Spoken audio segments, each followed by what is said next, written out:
Hi, my name is David Stoddard, and we're going to go through why creativity is an important part of our mental health in this modern world.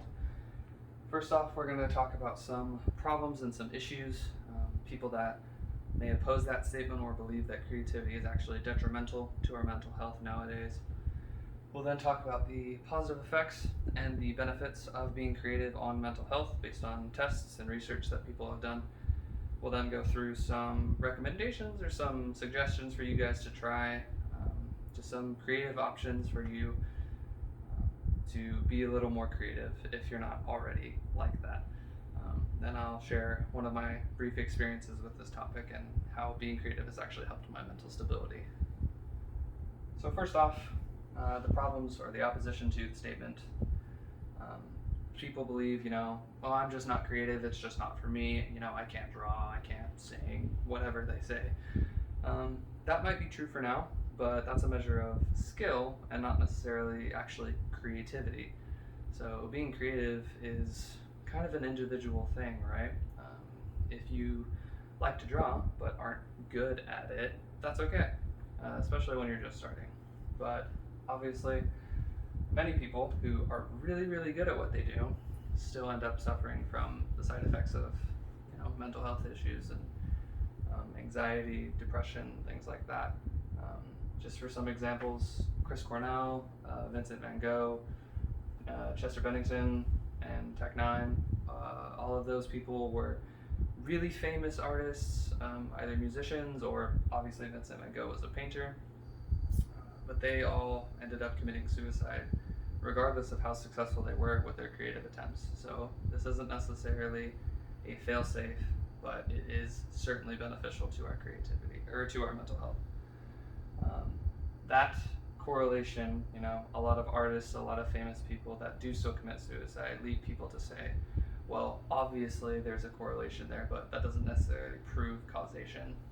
And here's why. There's actually been an increase in mental health issues since the beginning of COVID. I was actually one of these people that this chart is about. This chart's from the CDC, and they sent out a survey to kind of gauge where our mental health state was at in the US. So before COVID, it's pictured in yellow. That's January to the June of 2019. So obviously all those numbers are very low compared to December of 2020.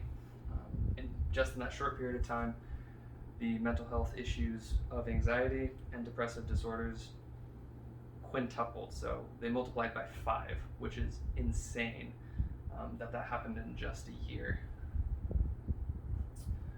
So that's obviously why this is so important and why I'm talking about it, because I was one of those people that didn't have problems before COVID, and then COVID happened, and now here we are. So the effects found in the tests that they did, the test I'm talking about was actually conducted by this person here, Vishwanath, that's their last name. They were a part of a group of people that published an article in the Indian Journal of Health and Wellbeing a couple of years ago, and they tested school children, so students, that's various ages and genders, but they compartmentalized them based on those, and then they tested them by giving some of them creativity-based tasks and some of them regular tasks. And then they judged them through the test based on their behavioral maturity, their emotional stability, their feelings of inadequacy, and nervous manifestations.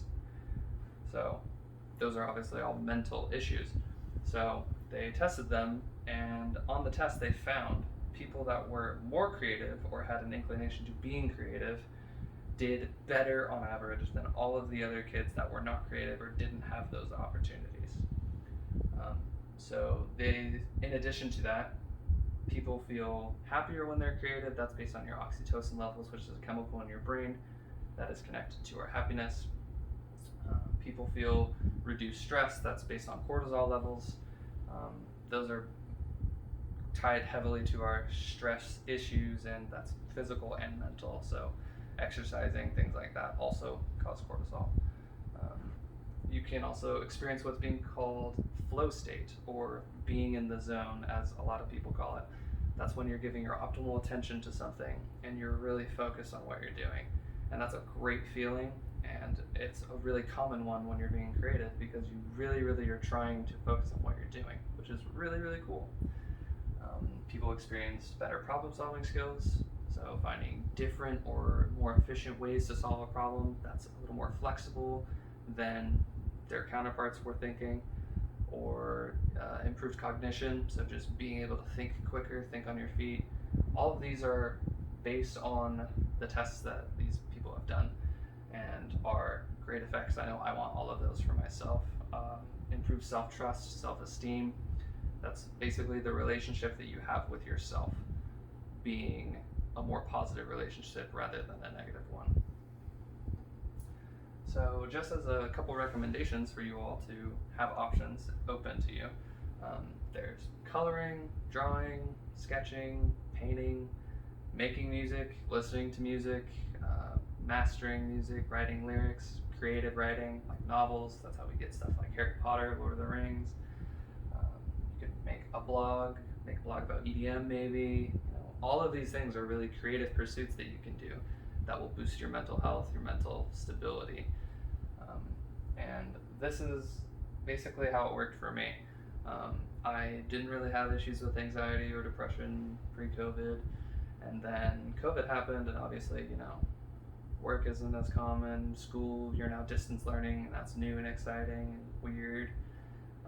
You're not able to go see your friends as often. All these things, have impact on us, whether we realize it or not. So obviously, I'm not an artist by trade, per se. I'm semi-creative. I normally go towards music, but I decided to try drawing.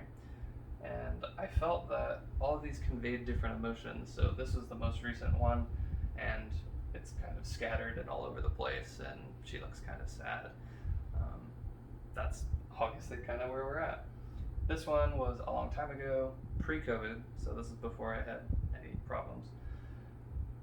I was a lot calmer, and I was probably in the best mental state out of all of them.